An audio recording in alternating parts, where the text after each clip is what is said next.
Sindhu Bhairavi சீரியலோட upcoming எபிசோடோட ப்ரொமோவில் என்ன நடக்குது அப்படின்னு பார்த்தீங்கன்னா, சிந்துவை மலையிலிருந்து யார் தள்ளி விட்டாங்க அப்படின்னு தெரிஞ்சுக்கிறதுக்காக நம்ம சிவாவும் ஆறுமுகமும் தீவிரமாக பார்த்தீங்கன்னா அங்கேயே போய் விசாரணை பண்ணுறாங்க.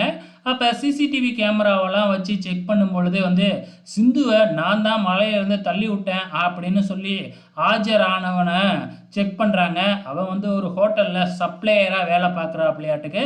அந்த டைமில் அவர் ஹோட்டலில் தான் இருந்திருக்கிறாப்புல. இங்கே ஹோட்டலில் இருக்கும் பொழுது எப்படி இவன் தள்ளி விட்டுருக்க முடியும், அப்போ வேணும்னே பழியை ஏற்றிருக்கான் அப்படின்னு சொல்லி கண்டுபிடிச்சிட்றாங்க. அதே மாதிரி அதே ஹோட்டலுக்கு இவங்க 2 பேரும் போகிறாங்க. அதே சப்ளையர் வர கரெக்டாக பிடிச்சி 2 சாத்து சாத்தவும் அங்கே மலையிலேருந்து தள்ளி விட்டது ஸ்னேகா தான், நானே என் கண்ணால் பார்த்தேன் அப்படின்னு உண்மையை சொல்லிடுறாப்புல. இதுக்கப்புறம் என்ன நடக்கும்? நம்ம சிவாவுக்கும் ஆறுமுகத்துக்கும் உண்மை தெரிஞ்சிடுச்சு இல்லையா? ஸ்னேகாவை போட்டு போல போலன்னு புழக்க போகிறாங்க. பொறுத்திருந்து பார்க்கலாம்.